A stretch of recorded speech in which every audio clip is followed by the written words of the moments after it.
Welcome back everybody, it's DestinysJesus here. I basically got a new video and we're going to be covering a bunch of things to how to prepare for duos. Right now, as of today, we've got confirmed the EU DreamHack on the 7th and the 8th, and then the NA East DreamHack on the 12th and 13th, and then the NA West DreamHack on the 19th and 20th. So all these tournaments have been coming out relatively soon, so I just want to make sure you guys understand what you should be doing to prepare for them, as well as how to effectively find a duo, a couple of things for DropSpots, and also understanding how to play duos and your roles within that. Hope you guys enjoyed the video and make sure to leave a like as well.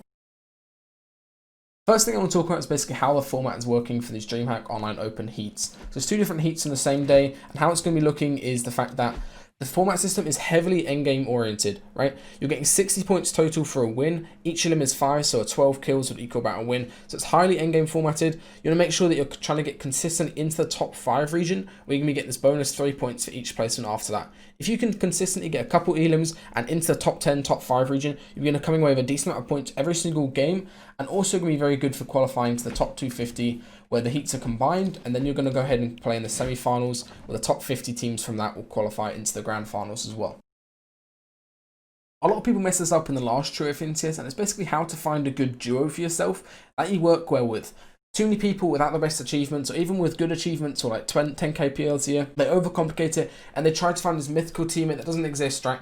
Everybody good basically has a teammate at this point, and I would highly recommend, especially if you're not the most achieved player, just to play with somebody you have good chemistry with. All you need to do good in Fortnite tournaments is obviously a little bit of skill, right? But it comes down to practice. How many hours you put into creative, arena, or scrims. And if you play with somebody that you're genuinely friends with, and you have good chemistry with in and outside of the game, and that you're mates with, then you are going to perform better regardless, just because of the fact that you put more hours in. Doesn't matter if it's not the best player, or maybe you don't play that good together. If you're playing a lot of time with somebody, you will improve, and you will start placing consistently. So many people mess this up in trios where they try to get these insane teammates where they've got matching PR by like 1,000 or something, right? If you've got under 1,000 PR, you really don't need to be looking for somebody who's absolutely insane at the game. At that sort of low level, there's really no difference in people that you play with, apart from the chemistry aspect, which is the biggest thing for team modes. The best duo I ever had in Fortnite was Pyro. We basically played a ridiculous amount. We played insane amounts every single day, about 12 hours every single day. We both had tendonitis and carpal tunnel just from playing the game that much during the World Cup qualifiers. And in 2 of the weeks, we placed 42nd. The other week, I couldn't play because my dog ate through my internet. But we placed really consistently, and that was just because of the fact that we had such good chemistry and friendship that we played non-stop. All you need to do and place good and consistently in team modes or duo modes is just have somebody that you enjoy playing with and that you play a long time per day with. Right, I'm not out of shadow, but... Oh, you're not? You're going to get out as soon as you land then. Come up, watch out, watch out. I'm landing above you, come up. This is me, this is me.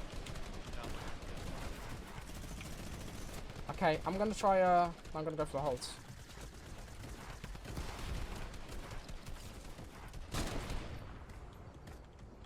I broke someone down. I got one. Nice, good kill. You're in a shadow again, yeah? Yeah. Got one more, last one. Last one and we play together. Come along the top of this. I'm getting on that mountain. Yeah, we could... Oh shit, man. I'm with you, bro, I'm with you. I'm going up. Yeah.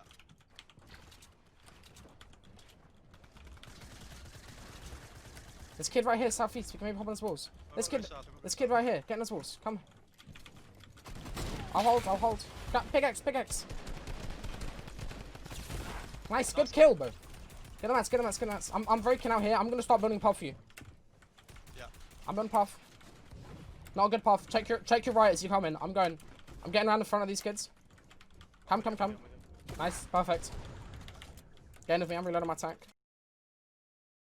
When it comes to practice, I need you to honestly evaluate how your actual skills are as a duo and what you need to work on. A lot of people mess this up where they try to just work on endgame when realistically probably the biggest issue is the fact that they're dying off spawn.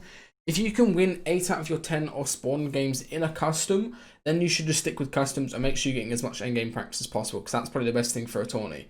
However, if you are dying consistently off spawn whenever you're playing into customs, you need to play more arena and get better at practicing your drops and also understanding your loot path and your mid-game rotates that you're going to be making so that you don't die off spawn as much. Obviously, DreamHack's an endgame format, so I'm going to recommend just playing as much custom ladders as possible in any type of practice server that you have or any type of sub-customs that are available to you.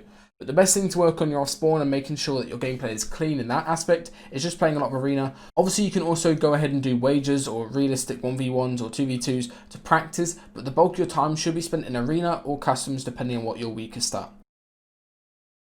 This is a very broad topic, but I kind of want to touch on a little bit in this video, and it's basically how to play duos. So many people mess up in duos where they try to play the game as if it's a team mode. It is not a team mode. All you're doing is just playing Fortnite with your mates, and you need to make sure that you're not thinking about these set roles of fragger and IGL and support or whatever.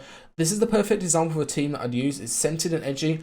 Obviously, you might think of Scented as the typical IGL, and he's leading most of the time. Yes, that's correct. But Edgy is still there. He's always right behind Scented. He's able to take over the top. He's able to swap up their roles and be flexible and dynamic, rather than just having this like dogmatic mindset where they always need to be tarping and dropping mats and etc.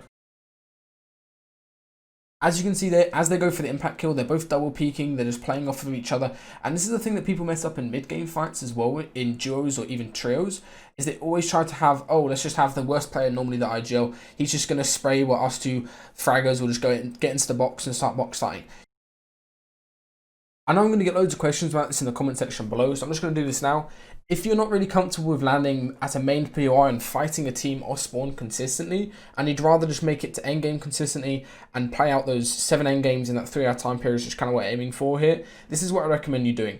Going to the FNCS replays from the trios and try to find a duo that lands somewhat near each other, and then they're doing a split drop. As you can see here, there's a team doing split drop down here, and then also on this cabin, and they're going to rotate into logjam. There's a team doing a split drop on this backside where they're landing on the different houses, and they get slurp chuck each together. That's pretty decent as well. There's a team doing the Salty Springs chest split drop here as well. Team doing this double land on the Bizzle house, and they're going to rotate up towards the rifts and use that for a mid-game rotate out. And also this really nice split drop that I like by Wolfies and CR and Kinzel as well. What they do is basically split this whole back area here. Wolfies lands down at this little house up here. Then they're able to get the shield barrels together. They're also able to get the whole of Dam. That's a very good duos drop spot that you can do as well. What I also like by Kinzel, CR and Wolfies is really underrated drop spot that they do. One lands straight on the Black Panther, one lands towards the Dam here, and the one's landing completely split. Able to get all these chests together, then they regroup towards the dam building where they can farm and upgrade. And you could definitely run something that's in duos. You just need to think a little bit creatively, check around on the replays, use the battle map feature, and just figure out something that would work for you and that you feel comfortable running, and also is good for your mid game as well.